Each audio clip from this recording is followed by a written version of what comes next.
Welcome, sleepless spirit. I'm your storyteller tonight, here to guide you gently into the shadows of slumber, where dreams take over and worries fade away. Before we begin, don't forget to like this video and subscribe for more bedtime tales, whispered just for you. Let me know in the comments, where in the world are you watching from, and what time is it as you listen tonight? And if there's a story you've been longing to hear, something spooky, something comforting, tell me. I'm always listening. Now, tuck yourself in.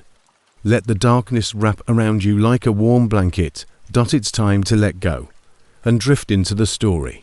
Like all sleepovers, it began with one. I was 13 at the time, not exactly a child, but also not quite an independent adolescent. That strange transitional period when spending the night at a friend's place still felt like the height of independence. It was late fall, not cold enough to keep the windows closed all the way, but cool enough that you needed a blanket. I was a resident of Riverview Heights, a less settlement tucked away on the outskirts of a vast pine forest. Furthermore, it wasn't the type of location where odd things occurred. That's what we believed. Anyway, my friend Daniel asked me, and two other men, Eli and Sean, to stay over at his house that Friday night. His split-level home was located in the woods at the end of a peaceful cul-de-sac. Porch lights in the area were always flickering on at 7 p.m. and everyone, whether or not they knew you, waved. Daniel's older brother was away at college, and his mother worked the night shift at the hospital. That implied that we owned the house, which meant mayhem. We spent hours playing Xbox in Daniel's room, laughing foolishly at pointless YouTube videos, hurling chips at one another, and blasting Mountain Dew.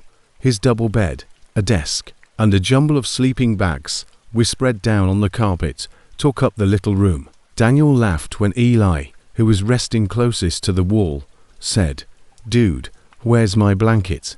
We had all just made our beds and turned down the lights. "Look behind your bag. You most likely kicked it." Eli sat up after rustling about. We all checked and said, "No, I swear it was right here. Not a blanket." It was amusing at first. It was Eli who was forgetful. He once attempted to use a straw to charge his phone. But we checked the whole way, under the bed, and under the desk. Nothing. We continued after Daniel offered him an extra throw blanket from the linen closet. Sean sat up in the middle of a try not to laugh video. "All right, not amusing. What on earth happened to my blanket?" Neither of us was laughing, nor was he. "I take it you're playing tricks on us?" I inquired. "No, man. It was simply here. Really. It was being used by me." The overhead light was switched on by Daniel. The room felt as though a frigid sheet had been dropped on it. We all fell silent once more. We looked more furiously this time. I even looked at the guest room below and the laundry area. Space. Nothing. A pair of blankets. Lost. In the locked room in a locked house. Sadie, Daniel's golden retriever, hadn't even entered the room during the night. We thought she was asleep. As usual, she was in the living room with her nose beneath the couch. So, who the hell took the blankets? "I don't like this," Eli murmured. Daniel made an effort to lighten the tone by saying, "This feels like some paranormal activity stuff. Come on, guys. It's most likely a practical joke." He called his brother, who lives not far away and might have arrived home without saying anything. Voicemail. We made an effort to resume our hangout, but nobody was actually laughing anymore.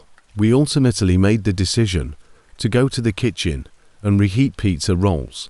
We were gone for perhaps 20 minutes. Sean got rigid when we returned. Not at all. Not at all. Absolutely not. He had lost his entire sleeping bag. The sleeping bag, not just the blanket. We were motionless as we stood, and we were all looking at the vacant area on the floor as if it were a murder scene. There was no sense about it.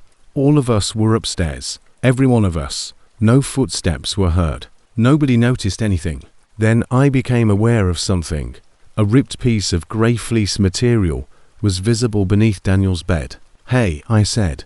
"There's something under there," I said. Squatted and grabbed for it. I noticed a rustling sound as soon as my fingertips touched it, like someone moving quickly across plastic. My heart stopped beating. I felt chilled. Leaning closer, I thought perhaps the blanket was rolled up beneath the frame. However, eyes were present, eyes in the dark, staring back at me. I let out a yell. The others did the same. In utterly foolish fear, we pushed one another as we ran out of the room. Daniel locked the bedroom door after slamming it. We're all trembling and gasping in the corridor. Sean yelled, "What the hell was that? Who the hell was that?" "I thought that was your dog," Eli screamed. Pale as a ghost, Daniel shook his head. "The couch has couches," I said, shaking. I saw eyes. "She hasn't moved all night." We didn't return to that chamber. Human eyes, not animal. Human, with the lights on. We slept in the living room after dragging our sleeping bags downstairs. For the first time all night, Sadie curled up next us, but it was made worse by the way she kept her eyes on the corridor. Actually, we didn't sleep. Not at all. Around 3 in the morning, Sadie got to her feet, and she raised her hackles and began to snarl low and guttural. Her gaze was fixed on the dim corridor leading back to the bedrooms. Then she gave a piercing, loud bark. There was a creak, perhaps floorboards. We took anything we could find after Daniel whispered, "Someone's in the house." A Nerf bat, broomsticks, and even a fireplace poker.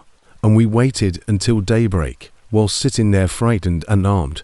Around 7 a.m., Daniel's mother arrived home, and we told her everything. She didn't laugh, didn't say we were hallucinating things. She believed us straight away. Then she noticed the footprints in the mud.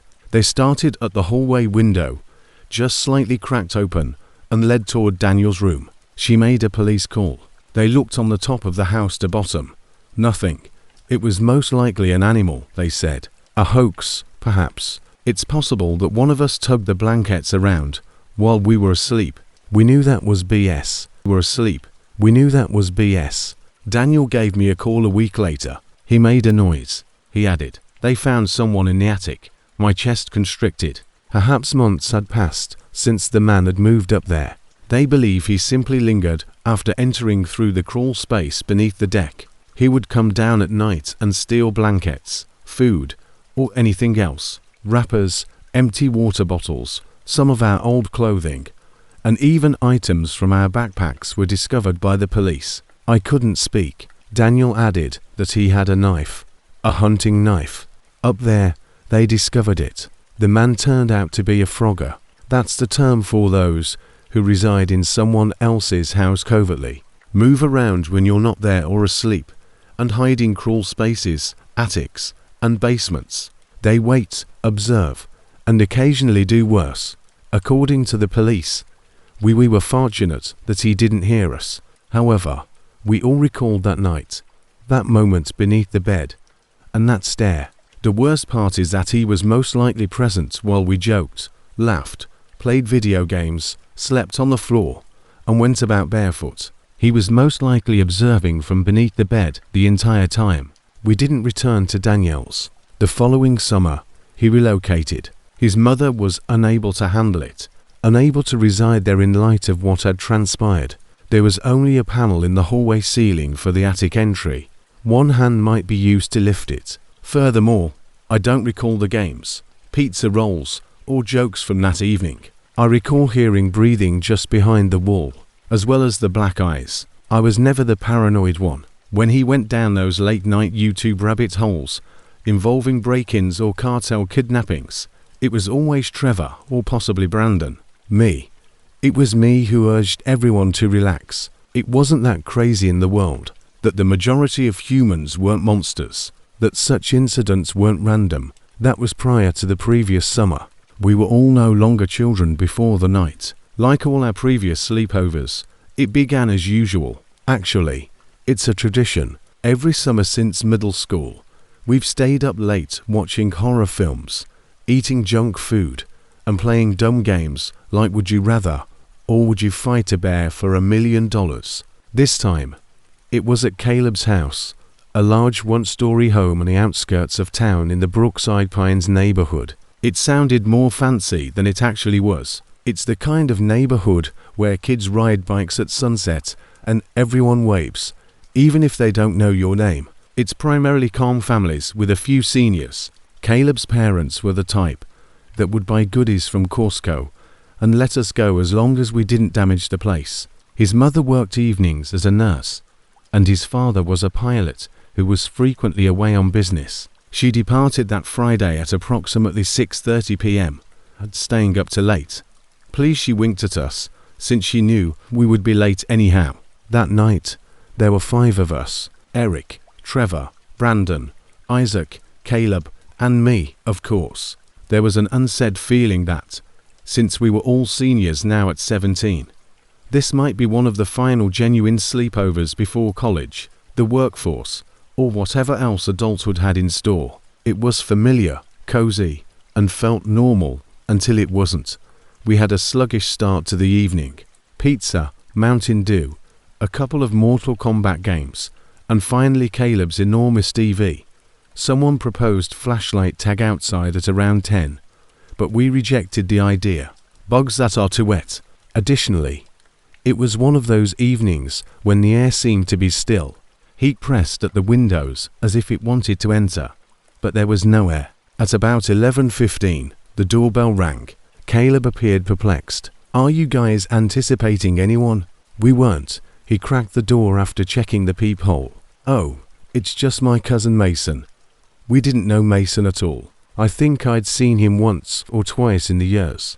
He was a few years our senior, perhaps 20. I've always been half sleepy. Half his smirking expression made it hard to determine if he was judging you or bored. "Yo," Mason remarked nonchalantly as he walked into the living room, if he were the owner. "You guys had pizza, I heard." Caleb chuckled uncomfortably. "Yes, we did keep some slices." Mason didn't inquire. He simply snatched up a paper plate and began stacking slices as we uncomfortably stopped the film.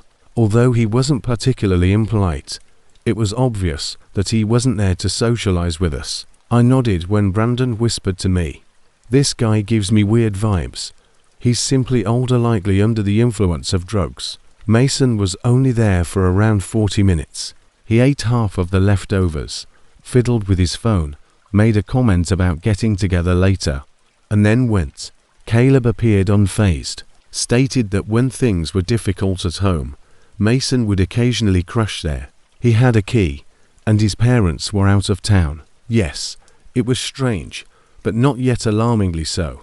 By midnight, we had finally made our peace. We spread the couch cushions and sleeping bags over the living room when Caleb got them out. The kitchen light remained on in the backdrop to keep us from being completely black, but it was still dim. Before we fell asleep, everyone was half drowsy, cracking stupid jokes to get someone to snort. Approximately 1:20 a.m. I stirred, not from a nightmare, but from a sound, a gentle thump that resembles the opening of the kitchen sliding glass door. In the dark, my heart thumping, I blinked. My initial thought was that Caleb was getting a snack. However, when I turned over, I discovered him soundly asleep, wrapped up in his sleeping bag beside the couch. I heard voices at that point, 2 of them, low and muted. Then time paused and the lights came on. Both of the men were wearing black ski masks. Unlike the artificial guns used in movies, one of them carried a gun that appeared weighty, real, and chilly. While pointing it at us, he yelled, "Get up, don't move." Hands where I can see them froze. Before my brain could react, my body did. Heart exploding in my chest, arms jerking up. Caleb was sitting up looking dazed and disoriented, as I recall. Eric repeatedly whispered, "Oh my God," as Brandon gasped. A duffel bag was carried by the second man. He began to yell commands. Now we obeyed, not because we were brave, but because that gun was aimed at us, and the guy holding it looked like he'd pulled a trigger before. Trevor dropped his phone too quickly, causing it to clatter over the floor. The items in the center were watches, wallets, and phones. Wallets, and phones. The man with the mask pointed the gun at him and cursed. "Do it again, and I swear." No, I'm sorry," Trevor said. "You think this is funny?" He was trembling. All of us were. The second guy dumped everything out of Eric's backpack after rifling through it. He even carried a bottle of half-used cologne in his pocket, like they had done before. It was disorderly and violent in a subdued manner. Then my blood ran colder than anything else because of anything that transpired. Caleb glanced back, but the man with the rifle only turned slightly, calm, not afraid, terrified. Even if their brief eye contact was brief, it was sufficient. I didn't say anything at first. I told myself I dreamed it, but then I observed something else. They weren't even touching Caleb's belongings. His phone was still on the arm of the couch, his wallet partly out of his backpack and damaged. Even his fancy Jordans outside the door, they didn't go near them. I didn't know what to think until the guy with the duffel suddenly fired a gun into the ceiling. It was a loud boom. Plaster fell down in a cloud. Trevor let out a yell. Brandon balled himself up. Eric sat still. What about Caleb? As if anticipating it, Caleb flinched a second too late. The man with the mask yelled, "Stop talking. The next one won't miss." After gathering our belongings, including phones, chargers, a Nintendo Switch, and even some Bluetooth speakers, we ran out the door and vanished into the darkness. We remained there for a while, listening and breathing, hoping for another shot, but it never came. We didn't contact the police straight away. Caleb tried to seem astonished, saying he had no idea who they were, that they must have broken in, and that we were lucky to be alive, but we weren't buying it after what we saw. Caleb called our parents, who arrived in a rage and with questions. Caleb denied everything. "Screw you, man." Brandon continued slowly. "Your cousin was here earlier, and then all of a sudden, masked men appeared. That's a crazy coincidence." Trevor pointed to the unworn Jordans and said, "Why didn't they take those? They're worth it." He was sweating, but not out of fear, but out of guilt. Eric remained silent, staring at Caleb, if he had never seen him before, and I eventually asked the question that no one else dared to ask. "Did you know?" Caleb didn't respond. That stillness was more deafening than any gunshot. Later that week, we learned that Mason had a criminal history, including petty stealing, breaking and entering, and several prior arrests. Our parents didn't want us embroiled in legal trouble, so the police were never involved in our ordeal. They offered justifications, claiming that the boys must have been lucky and that Mason might not have been involved, but we knew better. 2 months later, Caleb changed schools, and we never heard from him again. I still occasionally wake up at 1:20 a.m., hear the door slide open, and feel the gun pointing at my chest after moving in with some relatives across the state. However, the betrayal it wasn't just a robbery haunts me more than the fear. The worst type of monster isn't the one who breaks into your house. It's the one who lets them in and watches you suffer. It began with a sleepover and was made by someone we trusted, laughed with, played video games with, and grew up with. Just 4 girls, an old house, and a borrowed camera, nothing out of the ordinary. But when something is watching from the shadows, when it's already in the frame before anybody realizes they never unlocked the door, things like this don't remain simple. I was 13 when it happened. My best friend at the time, Callie Rodas, invited me and 2 other girls, Harper and June, for a sleepover at her place one Friday night. It was one of those large old houses on the outskirts of a tiny town called Ashmill, the kind that cacks like it's stretching in its sleep. And her family had moved there from somewhere upstate the year before. It was the kind of 13 where you still call your parents mommy when you're scared, but you're trying really hard not to.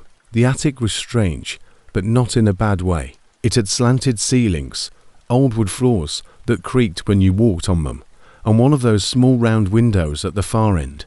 We all thought it was cool that she had an entire attic all to herself, since no one else we knew had that. It was always a little cold up there. Know we'd been there before, played truth or dare, whispered about crushs, and played prank calls on boys we didn't even like. But this night felt different because Callie had covered the floor with sleeping bags and pillows, strung up fairy lights, and brought up an old box TV and DVD player to make it feel more like a teen hangout than a dusty storage space. She had an older brother, Ryan, but he was at his friend's house, so it was just the 2 of us, the attic, and a few hours to kill. Callie's mom made us pizza from scratch, and her dad was out of town for work, so we had the place mostly to ourselves. I'm still not sure if that's because of what happened, or if something inside of me knew something was wrong from the moment I walked through their front door. Was always discovering strange things in that house. A few weeks prior, she had claimed to have discovered a cache of old letters in one of those music boxes with the spinning ballerina in the crawl space, but the ballerina was headless. That type of house. However, that evening, she informed us that she had discovered her father's old camera. She tossed it into the stack of blankets between us and said, "I found it in a box under the attic stairs. Still works. Want to mess around with it?" Of course we did.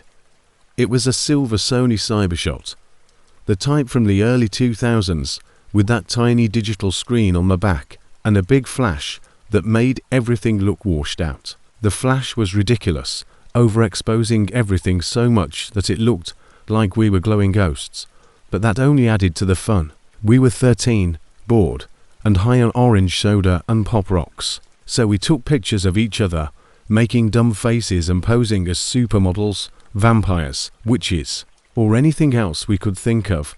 I was challenged by Callie to go down into the basement by myself and snap a picture without any lighting. After 3 steps, I gave up. Instead, Harper and June joined me, and after taking a few hazy pictures by the ancient washing machine, we fled in terror when we heard a thump coming from the upper floor. We thought it was either the cat or the pipes. Callie's relatives own this ancient. Buttons, a grey cat, moved like smoke. After laughing it off, we hurried back upstairs and slept down in the attic once more. We were all bundled in sleeping blankets around midnight when Callie began looking through the camera's pictures. As usual, we huddled around her to make fun of our ridiculous positions while pointing and making fun of one another until she stopped. She merely scowled and tapped back one at first without saying anything. "Picture. Then send it again." "Wait," she said. June peered over her shoulder and asked, "Who's that?" "What do you mean?" "We're in the living room there." "Yes, but take a look." Callie angled the camera in our direction. It was an image of Harper, June, and I feigning levity in front of the couch, with our mouths open and our arms lifted, as if we were doing magic. However, a tall, male person with a pale complexion and dark clothing was standing just beyond the hallway door, behind us. Harper answered slowly, "I don't remember anyone being behind us. I thought we were alone." My mouth started to dry up. "It might be Ryan. Perhaps he arrived home early," Callie said. "No, an hour ago. He sent me an SMS. He's going to stay." Once more, she pressed the button. The man was closer in the following picture, now standing right behind Harper's shoulder in the kitchen doorway. His eyes were staring straight at the camera, but his face remained expressionless and lifeless. June, she pulled her sleeping bag up to her chin with a gasp. "Isn't this some sort of prank? As if you made changes to these or something," I said. "It's a digital camera. It's not possible to just Photoshop such things." "Not on the camera." As Callie scrolled once more, her palm began to shake. One more image. June and I were on the floor acting like we were wrestling. Harper is hurling a pillow at both him and us. He trailed me by only a few steps. He extended his hand. He may have been an inch from my shoulder with his fingertips. Bile rose up in my throat. A whisper. "He was that close," I said. "We would have heard him," Callie remarked, her voice shaking. "How did we not see him?" The panic didn't strike all at once. "He was right behind you." The room seemed to be gradually growing heavier. Our minds were attempting to deny its reality. However, those photos were clear and sharp. He was present. He was present. June hurried up and said, "I'm getting Mom." Callie took hold of her arm instead. "They'll claim it's phony or something. Let's check the house now, please." At that point, I was aware of her fear. Callie was never interested in doing her own checks. When we watched terrifying movies, she would normally send her brother to the basement, but this time she picked up a broom and led the way down the stairs. We switched on every light in the house and searched the garage, under shower curtains, and beneath mattresses. The rear door was secured. Every window was secured. "No," Harper murmured. "He just walked in and out without us noticing." "No." We eventually roused Callie's mother. When we showed her the pictures, she became much more scared than when she first saw our faces. She remained silent. Her lips were squeezed thin as her eyes flew over the screen.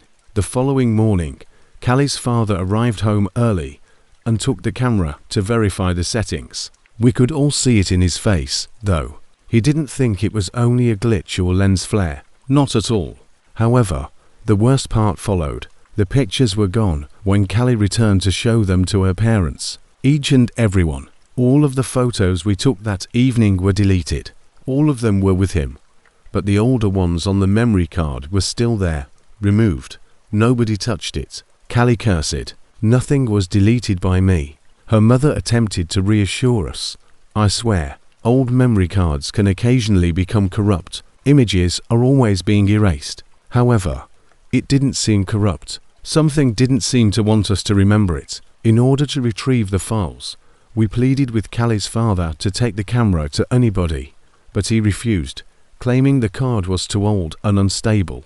Also, it was meant to be. That was the end of it. Neither of us returned to the house. Callie began spending time with several schoolgirls. The following summer, Harper left. After several months, June stopped responding to texts. We didn't discuss it again, but I can still picture his face now, 30 years later.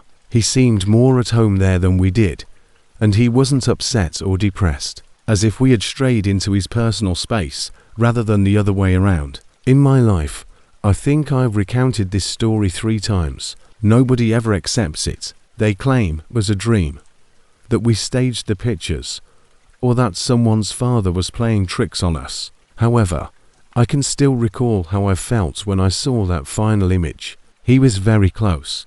How even though I hadn't felt anything at the moment, I could practically feel his breath on my neck. Something like that is not something you forget. You can't.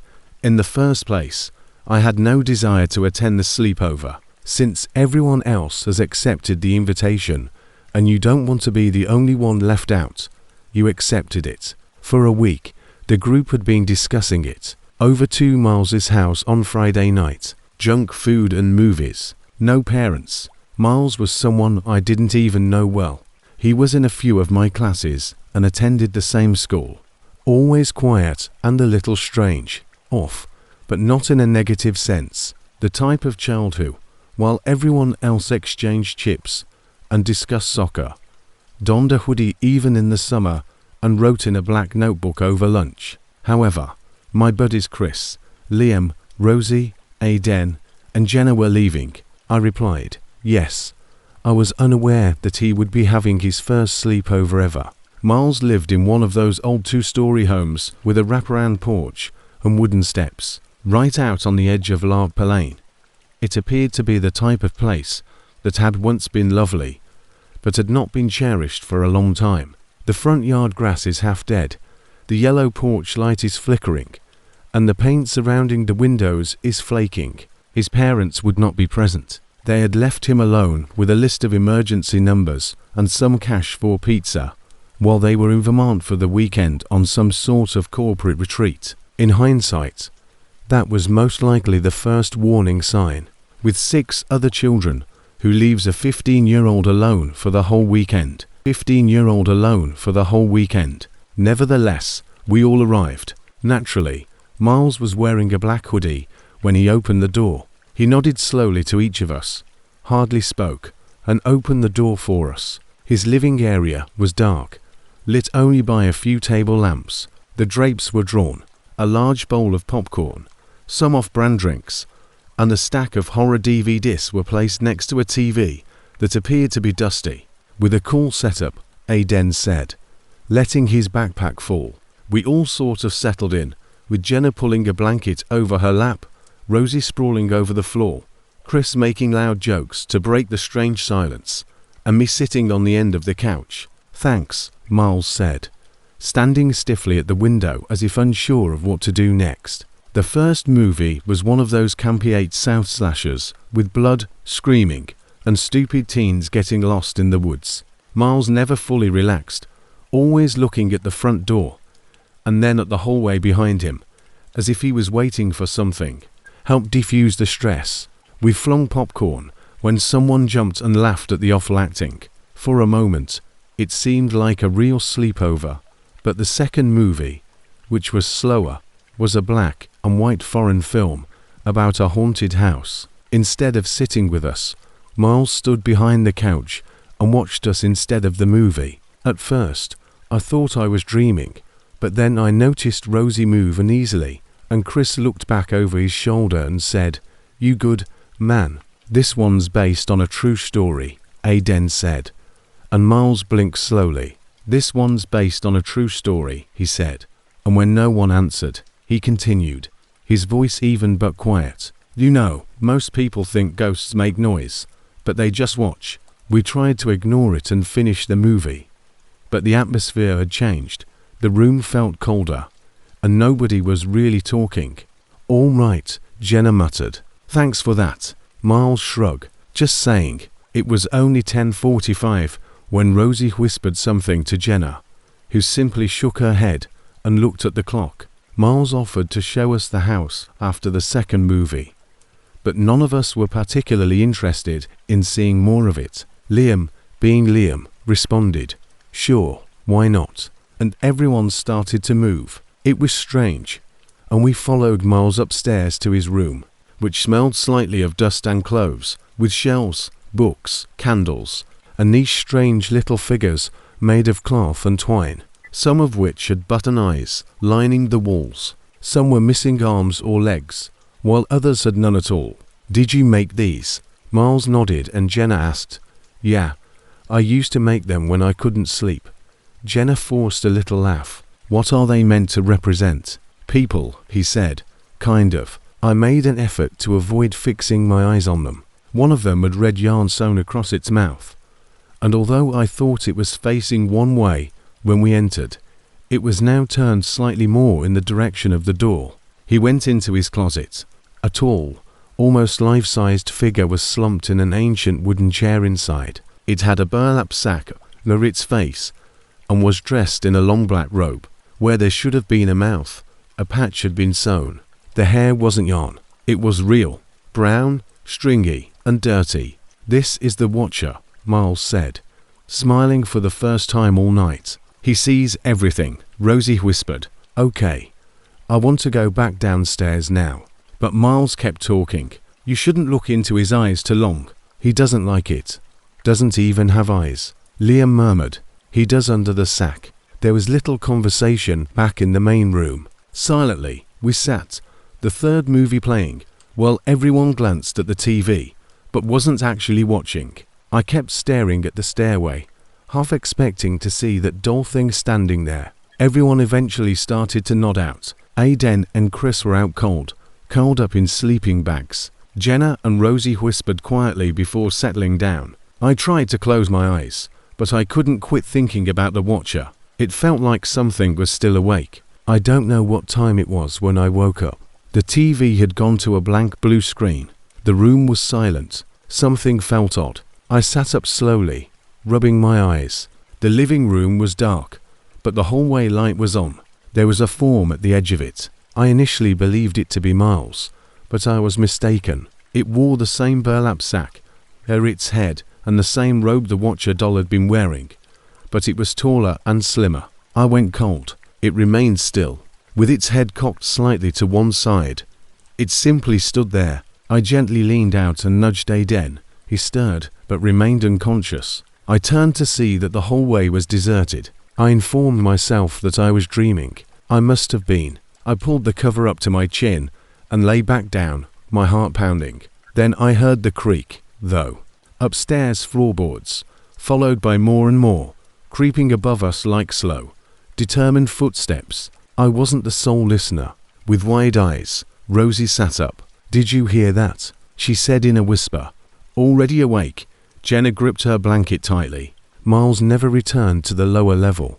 The sound of footsteps ceased. Then, like a chair being dragged, we heard something move across the floor. Jenna desired to go. She said in a whisper that she was going to contact her father and get her suitcase.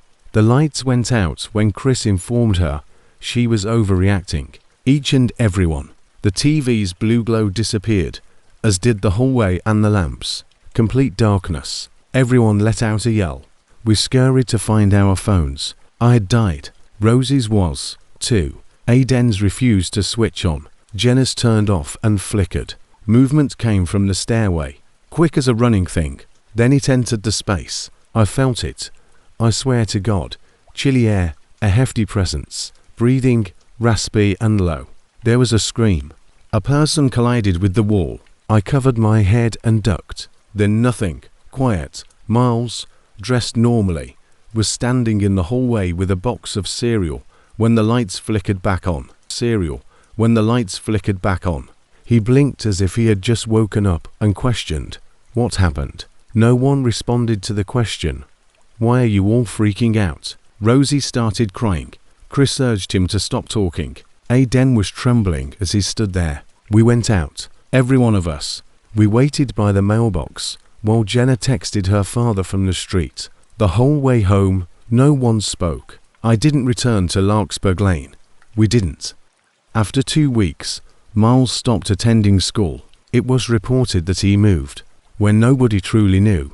I still dream about that hallway sometimes in the middle of the night. The burlap sack, the tall figure, and the way it cocked its head as if it could hear my thoughts. It wasn't a doll, which was the worst part. It was aware of my presence and had moved. It started the summer before 7th grade, back when I used to spend virtually every night with my best friend, Mia Thompson. We were neighbors on Oakage Drive, a peaceful middle-class neighborhood in a town called Fairhaven, Michigan. The kind of neighborhood where people still waved when they passed one another and youngsters rode bikes till the porch lights came on. I couldn't be separated from Mia. Our parents joked we must have been twins in a prior life. If I wasn't at her place, she was at mine. And throughout the summer, we basically lived at one another's residences. My house was not as old as hers. A tiny 2-story blue colonial with white shutters, aged hardwood floors, and a creaky staircase that made it tough to sneak about undetected.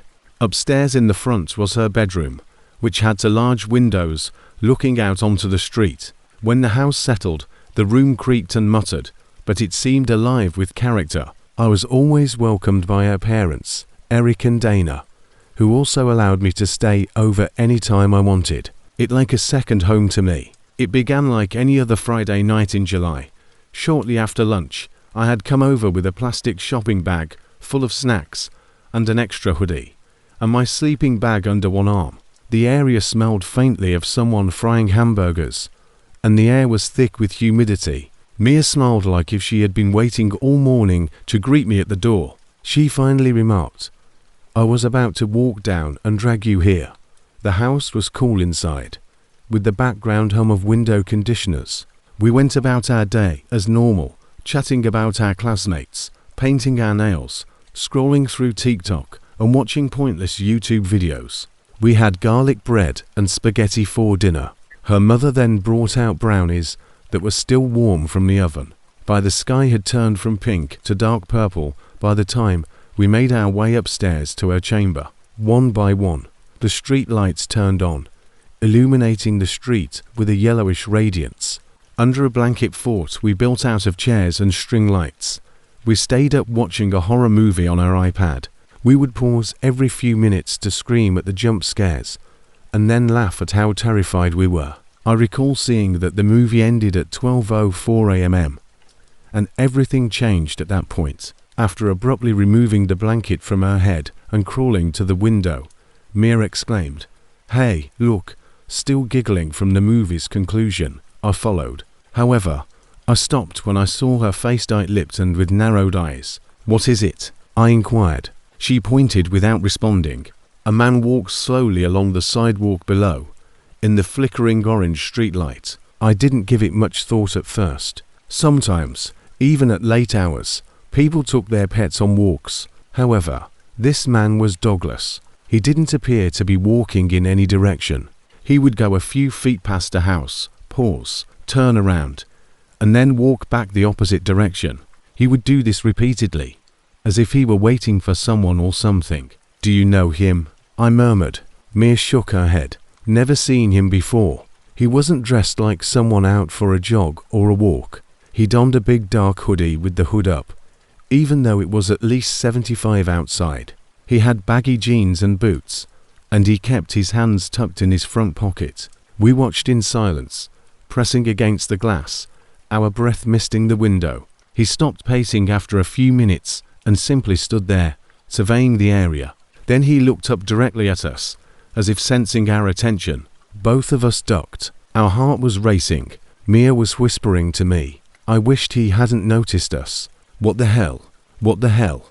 What the hell? Perhaps it was merely a coincidence. He might have been examining the house. However, we both knew somehow that was untrue. For a while, we sat silently on our room's floor, listening intently for any noise. After a few minutes, we chuckled uneasily as we attempted to get over our nervousness. I said, "He probably didn't see us," in an attempt to persuade us both. "Yeah," Mia replied. "Perhaps he's simply awaiting an Uber or stuff." However, I secretly didn't think that was true.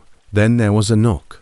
3 slow, purposeful knocks on the main door. We stopped. Mia didn't have a doorbell at her residence. Either you knocked or you didn't enter. Silently, we sat there, hoping it was all in our heads. There's another knock, louder this time. We wanted to be certain before waking her parents, who were sleeping down the hall. We made the foolish decision to slip downstairs and peer through the tiny window near the front entrance. No lights were switched on. Every sound made my stomach turn, including the creaking of the stairs beneath our feet. We knelt beside the door at the bottom and looked through the window. The man from the street was back. I could see his stiff, bent stance even though he was standing too near to the entrance and the hood obscured his face. After turning slightly as if sensing us, he gently turned to face us. Via the glass, he had a gaunt, pale face. His eyes were sunken and big. The expression in them, as if he were gazing through us and not seeing us, will always stick in my memory. Once more, we ducked. "What on earth is going on?" We ducked. "What on earth is going on?" With a trembling voice, Mia whispered. Then the hammering began. He repeatedly banged both fists into the glass. The door shook in its frame as a whole. We raced upstairs and yelled. The first person to awaken was Mia's father, shouting that someone was attempting to break in. We stormed into their room. The man was gone by the time he hurried downstairs. 20 minutes later, the police arrived. They drove around the neighborhood, looked in the porch, and searched the yard. However, the individual was nowhere to be seen. Nothing, no automobile close by, no footsteps. According to one of the cops, it was most likely a random wanderer who was intoxicated or under the influence. It didn't feel right, though. He glanced up at us twice. But why? Why did he knock rather than enter? For what reason did he stare? As if he was familiar with us. My parents came to fetch me up after I called them. That night, I didn't get any sleep. Neither did Mia. We continued texting till dawn. Even now, Mia and I still discuss that evening. Both of us are 23. She left that residence 2 years ago, and I now live in a different state. She said something to me a few months ago, but I still can't forget. While looking through old family photos, she came upon one from her 7th birthday celebration. Cake, balloons, and her cousins and friends including myself, in a glittery top and blue shorts were all present. Additionally, in the backdrop, a man in a hoodie was standing close to the barrier, staring directly into the camera. Mia is adamant that nobody recalls inviting him. His identity is unknown to her parents. She used FaceTime to show me the photo. My blood froze. It was the same individual. Before we ever saw him pacing the street, he was there 4 years. I sometimes wonder what may have occurred if Mia's parents hadn't been home or if we had opened the door. And I wonder whether he's still watching and waiting outside. The sensation of the air that night is still vivid in my mind. Warm, still, and laden with the kind of silence that only becomes apparent when you're young and anticipating an exciting event. When I was 10, summer meant sleepovers that lasted until the first bird began to sing, endless days, and sticky popsicles. Almost every weekend, I would spend time at my cousin Liam's place. Every game of hide and seek felt like an adventure, since his place was different, bigger, older, and a touch creaky. His house had actual hiding places, unlike mine. There are antique closets, crawl spaces, attic stairs, and a basement with 3 distinct storage rooms. In contrast to my 2-bedroom flat, it felt like a palace. We didn't even have our own phones back then, let alone iPads or TikTok. We had to create it if we wanted to enjoy ourselves. The flashlight hidden sec was our favorite invention. The guidelines were straightforward. Each person is only permitted to have 1 flashlight, and the horror was always 5 minutes ahead. We believed we were courageous. We believed we were smart. However, we were still children pretending to play in a house that knew how to keep secrets. Liam's parents were cool all the time. His father was a traveling surveyor who occasionally traveled for 2 or 3 days. And his mother, Aunt Rachel, worked nights at the hospital. Both had attended a friend's anniversary celebration in Ocean View, 2 towns over that evening. They intended to spend the night in a hotel close by. We were meant to be watched by Liam's older brother, Dean, who was 17 years old and rebellious in that bored teenage way. However, at approximately 9:00 p.m. Dean said, "Hey, I'm heading out for a bit. Don't be stupid. Don't burn the place down," as he leaned against the refrigerator as we were finishing our grilled cheese sandwiches. "I'm sleeping upstairs, in case anyone wants to know." "Nice." Liam continued to eat without even looking up. "Yes, anything." Dean acted without waiting for our approval. We heard the rear door close a minute later. It wasn't the first time. He had done it before. Liam enjoyed being alone in the house. No rules, more space. Dean enjoyed leaving. For both of them, the arrangement was ideal. As the visiting relative, I was also excluded from the discussion. Our game began in the customary manner. Rock, paper, scissors. I was the first to hide because I lost. Liam smiled and held his cheap blue lantern like a weapon as he said, 5 minutes. And this time, no attic. You are dishonest. I shot back. That was once. Already approaching the basement entrance on tiptoe. And you didn't even look for me. While I slipped upstairs, he counted in the dimly lit basement. Not just the first floor, but the second floor as well. The arrangement of Liam's house seemed strange, as if it had been constructed in parts throughout the years. There were 2 spare bedrooms, an additional living room, and a lengthy hallway on the second floor that usually had a slight dust and mothball odor. I hid in the end spare room, which was smaller. An ancient quilt was folded on a crate beside the wall, and there were 2 enormous beanbag seats beneath a dusty window. Excellent, with some breathing space left next to my nose. I pushed myself between the beanbags and covered myself with the blanket. The room's door was ajar, just a little. I reasoned that it would lessen Liam's suspicion. I just needed to wait and remain motionless. Something doesn't feel right. A couple of minutes went by. On the stairs, I heard creaking. Steps. I believed Liam was a sluggish, but self-assured person who no longer tried to be quiet. Most of it was muffled by the carpet, but I could still follow the movement. Then into the spare bedroom door and into the hallway. After pausing, the footsteps came into the room. Heart pounding. I remained motionless. I paid close attention. They crossed the room to the closet, whoever it was. The second closet opened, then the door, and then there was a pause. The drawers opened. I couldn't understand. It wasn't typical. Liam never rummaged around. He normally scanned with the flashlight and gave up if he didn't find me in 30 seconds. Then I heard it. The voice of Liam. He summoned a singing voice from somewhere upstairs. My heart fell. He was therefore not present in the room. He wasn't whatever he was. I hardly moved under the blanket, but my thoughts were screaming. I gradually raised the quilt's edge a little. There was no boy in the figure standing next to the desk. He was taller than Dean by far, wearing black slacks and a light hooded hoodie. She is easily over 6 feet tall. I could just make out the outline of his face. He froze and Liam said, "Closer now." He was approaching the room, silent, tight, like a predator waiting. The man, whomever he was, slipped back into the corner behind the stubby section of wall that protruded close to the closet. Liam took his flashlight and stepped into the doorway. He continued to shine the beam languidly throughout the room while playing the game. It passed over the beanbag's tops. I made the decision to go quickly, even though I wasn't sure if he spotted me. I pretended to lose and sat up. All right, you got me," I muttered, tossing the blanket aside as I laughed nervously. Liam smiled. "Took me long enough."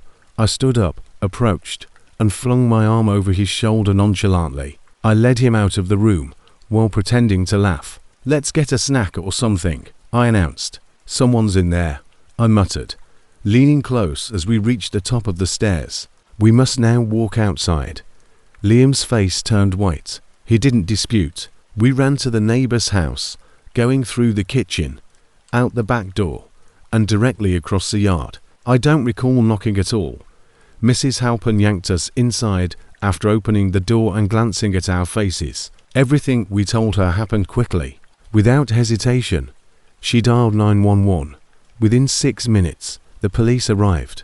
They barged inside Liam's house, and we observed from the window of her living room. Sweeping with a flashlight, voices went up. They led a man out in handcuffs 5 minutes later. He wasn't the family's friend or neighbor. 2 days prior, he had been seen asking residents whether they were selling tools or scrap metal while strolling around the area. In his sweatshirt pocket, the police discovered a box cutter and screwdriver.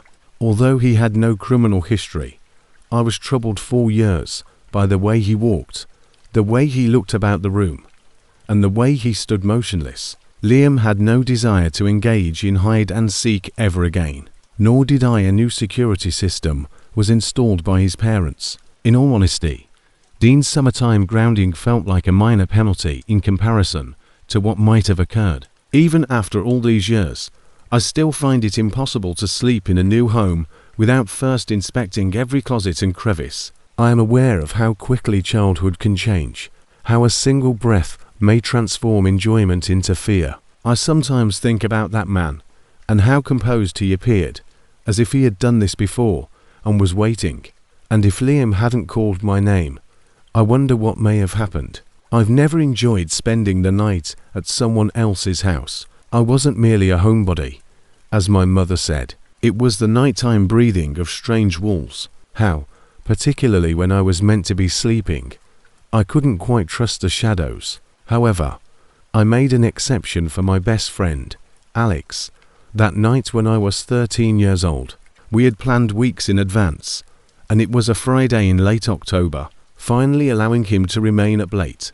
His father assured him that we would tour Luigi's mansion in full and consume enough pizza rolls to make us ill. In a small hamlet outside of Asheville, North Carolina, Alex lived on a peaceful street. It was the sort of place where there was a main road, a single gas station, and more flickering than illuminated streetlights.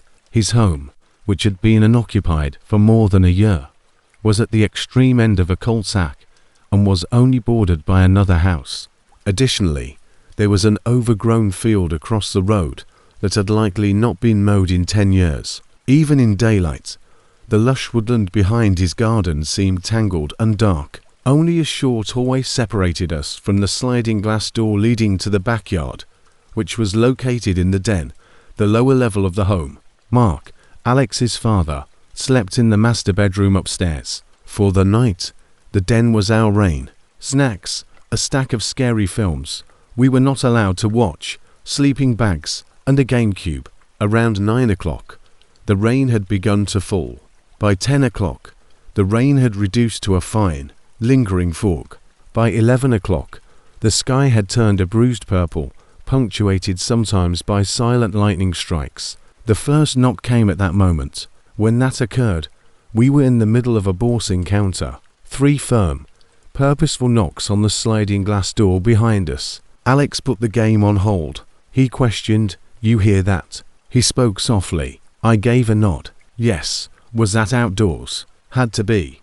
Neither of us made a quick move. We were unable to see anything outside because the blinds were drawn. Already, my heart was beating faster. Alex said, "I'm going to look," and got up. I said, "Dude, don't," a bit too loudly. He was already grabbing for the cord, though. I leapt from the couch and turned off the lamp and the television. The den turned dark, even with the shutters drawn. The night outside appeared a little brighter than the inside, like camera flashes through smoke. The fog was occasionally illuminated by lightning. Slowly, Alex pulled the blinds open. The only things visible were the gleam of damp grass and our own terror reflected in the glass. It was some minutes before we spoke. We simply sat in the dark, looking at the door as though it might make sense to wait. After a while, we switched the game and lights back on. We tried to tell ourselves it was nothing, but I kept sneaking peeks at the window. Perhaps a squirrel, a branch, or the wind. I even harbored the hope that Mark was pulling a practical joke, even though I was aware that he was the most distant object from the light-hearted kind. When it occurred again, it must have been almost midnight. It wasn't subtle this time. Knock, knock. We stopped. 3 louder than usual knocks. They felt heavier and more deliberate this time. Both of us turned to face the door. We could only see our own reflection in the glass when the interior lights were on. The yard was then illuminated by lightning, and for the tiniest moment, I saw the man standing motionless near the glass, soaked, wearing what appeared to be a thick boots and a black sweater. His countenance, even though my vision was blurry, I knew he was observing us. We ran. I was halfway to the stairs when Alex almost stumbled over the coffee table. We dashed to his father's room and threw open the door, and essentially pulled him from his bed. Mark was not a nervous person. He reached under his bed for a baseball bat and a flashlight, even though he was still dazed and confused. After putting on our shoes, we followed him out into the backyard. When the porch light turned on, all that was visible were puddles and bending grass. Alex then pointed, though. Footprints, he announced. We followed them across the yard toward the tree line, but they faded just before the edge of the woods. The mud became harder to trace, and soon there was nothing, no one, no sound, just mist, trees, and the distant rumble of thunder. There were heavy boot prints in the mud, deep, fresh, leading up to the sliding door and then curving away.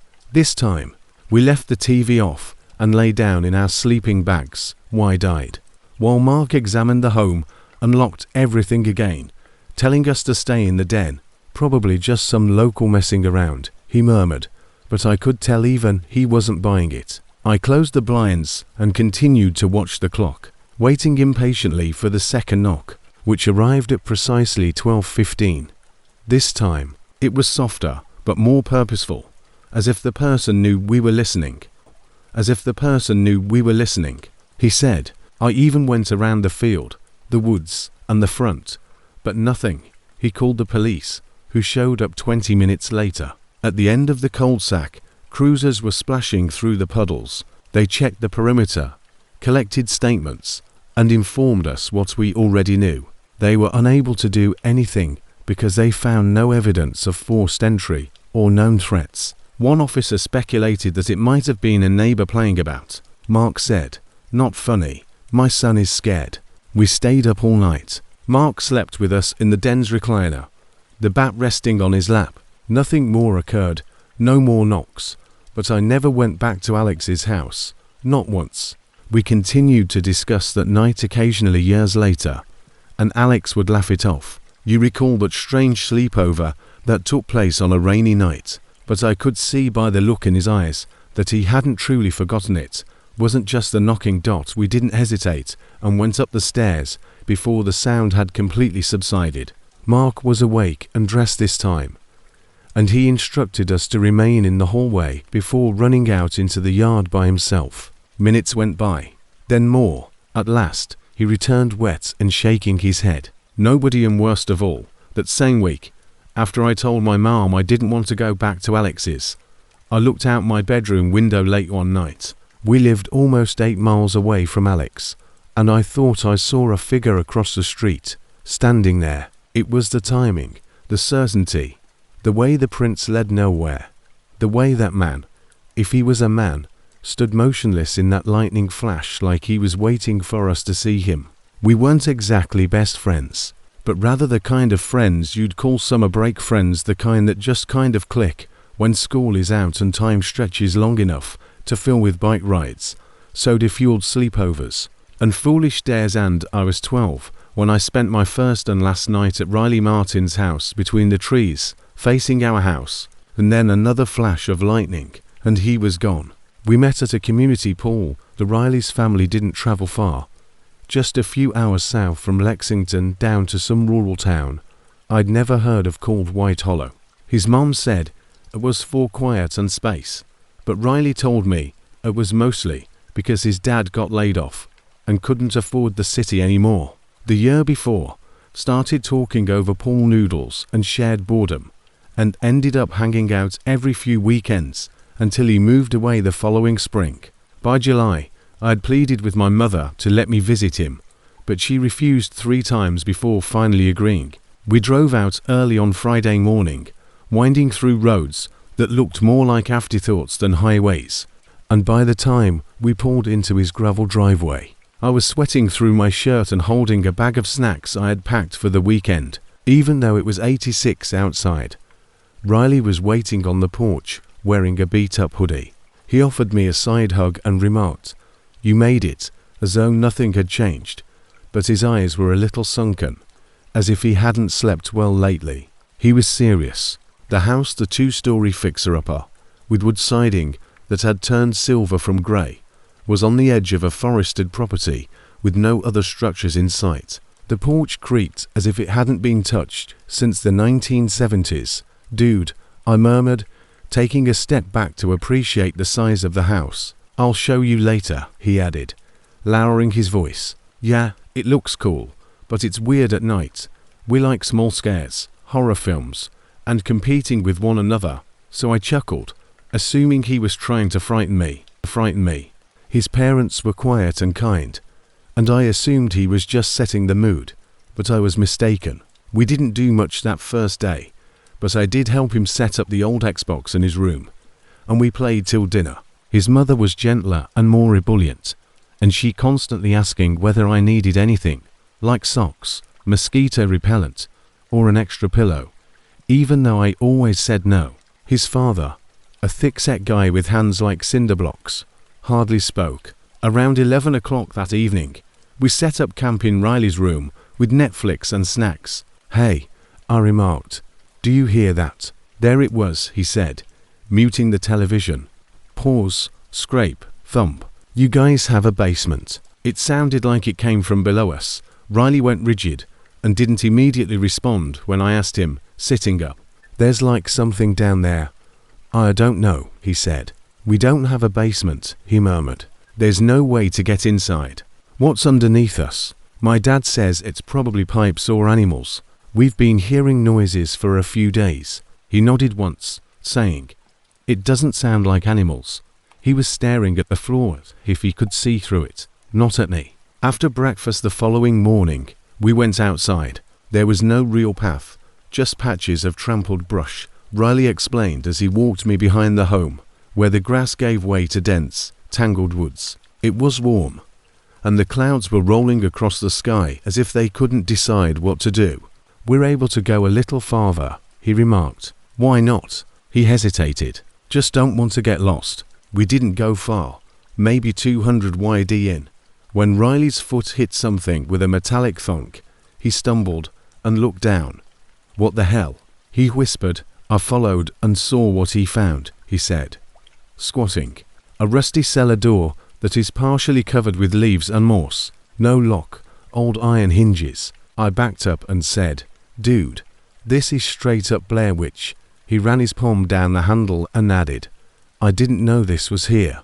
He laughed, but he was pale. Nevertheless, he dragged the door open, and underneath it, a square shaft plunged into complete darkness, and a narrow ladder ran down the side. Huff rotted.